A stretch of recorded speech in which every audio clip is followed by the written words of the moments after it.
kamu juga boleh pelan-pelan, tidak harus langsung semuanya. Kemudian yang terakhir, datang ke sini bukan karena dipaksa kan? Enggak, tidak. Konseling ini bersifat sukarela. Jadi kamu berhak memilih mau bercerita atau tidak. Kalau di tengah jalan kamu merasa bersiap, ibu juga tidak akan memaksa. Tapi ibu di sini siap mendengarkan apapun kamu butuh. Itu Mbak. Bagaimana? Sudah paham belum? Paham. Oke, kalau begitu apa yang dirasakan Mbak saat ini? Jadi di sini kan sekarang kelas 12 IPA. Dari awal sih saya masuk IPA itu karena ikut teman dan saran orang tua. Tapi sekarang saya merasa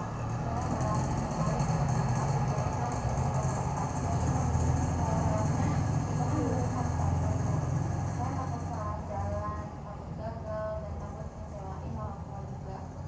Gitu. Baik, kalau begitu apa yang Mbak Lima rasain saat ini? Iya, boleh menjawab sedikit soal saya bingung Bu. Oh, kamu datang ke tempat yang tepat. Ceritain saja, ibu siap dengar. Jadi begini Bu, saya kan sekarang kelas 12 IPA.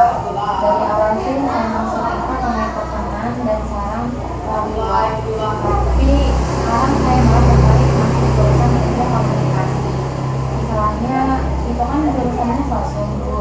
Aku takut salah jalan, takut gagal, dan takut ngecewain orang tua. Oh, ibu paham ya. Itu dilema yang banyak juga dialami teman-teman kamu di masa kelas 12. Jadi kamu merasa minatmu lebih ke komunikasi bukan ke bidang IPA dulu ya? Iya Bu, saya merasa lebih nyaman kalau bicara di depan umum, kayak bikin konten, nulis. Tiap kali bikin soal pilih jurusan itu, saya merasa bersalah karena saya sudah 3 tahun pilih jurusan IPA. Oh, terima kasih sudah jujur ya. Itu langkah awal yang sangat penting dalam proses konseling karir. Kalau ibu boleh tanya, apa kamu pernah ikut kegiatan yang berkaitan dengan komunikasi? Saya pernah jadi MC atau acara sekolah, terus saya juga punya akun TikTok edukasi kecil-kecilan. Teman-teman suka bilang saya cocok jadi penyiar atau konten kreator, tapi ya itu Bu, takutnya cuma hobi, bukan sesuatu yang bisa dijadikan karir. Justru dari hal-hal seperti itu, kita bisa melihat potensi diri dengan bakat gitu. Jadi tidak selalu muncul dari pelajaran sekolah, tapi dari pengalaman yang kita jalani. Jurusan ilmu komunikasi sendiri cukup luas. Ada yang fokus ke jurnalistik, public relation, media digital, bahkan perikanan. Apakah kamu sudah mencari informasi lebih lanjut tentang jurusan itu?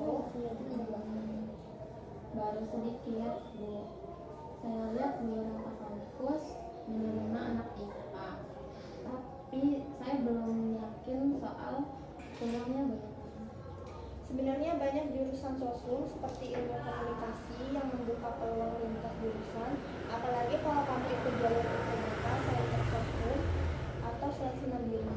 Yang penting adalah kamu siap belajar dan menunjukkan kesungguhan di bidang itu.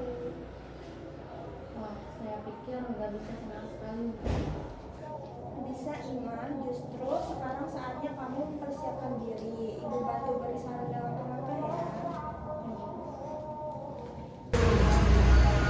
Jadi untuk langkah-langkahnya bisa dengan tes minat bakat.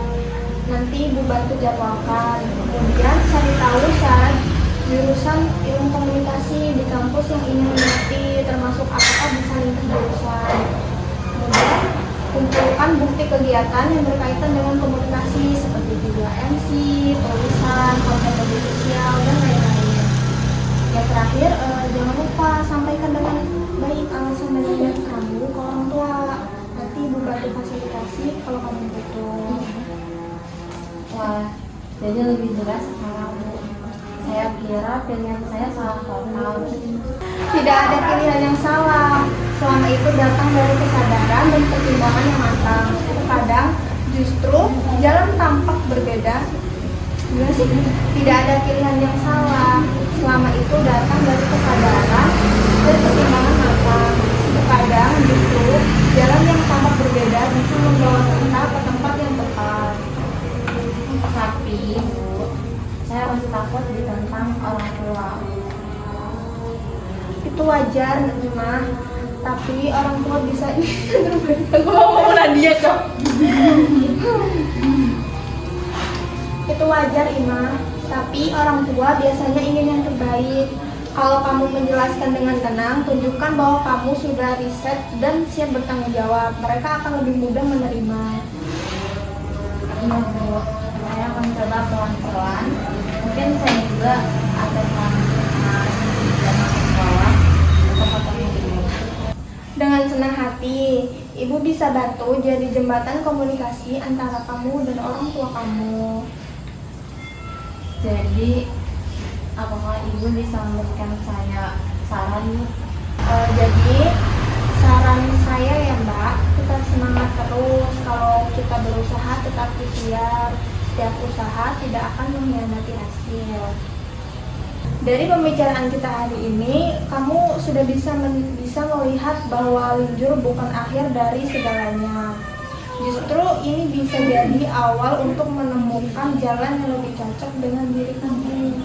Tidak apa-apa berbeda arah, yang penting kamu tetap berusaha, percaya diri, dan menikmati prosesnya. Setelah berbicara dengan Ibu, saya jadi sadar bahwa linjur bukan sesuatu yang harus disesali. Justru ini bisa jadi kesempatan. Saya merasa lebih tenang dan yakin untuk melanjutkan masa saya di jurusan baru. Terima kasih banyak Bu, rasanya saya lebih agak lega sekarang. Sama-sama Inah. Ingat, kamu punya hak untuk memilih masa depan kamu, dan Ibu ada di sini untuk mendukung kamu. Saya akan mulai dari sekarang Bu, terima kasih sekali lagi. Semangat ya Ima, Ibu yakin kamu bisa menemukan jalan yang tepat. Dan ingat, jalan berbeda bukan akhir segalanya, justru bisa jadi awal yang baru. Bagaimana Ima? Apakah ada yang mau disampaikan lagi? Sepertinya sudah cukup Bu. Jadi apakah proses konseling kita bisa diakhiri Mbak Ima? Iya, Yakin? yakin. Baik, kalau begitu sudah sampai di sini dulu pertemuan kita yang pertama. Nanti bisa dilanjut, diatur jadwalnya lewat WA ya Mbak. Iya Bu. Ya, Mbaknya mau di sini atau langsung pulang? Mau pulang, mau istirahat. Ya udah, hati-hati di jalan, tetap semangat ya Mbak Ima. Ya.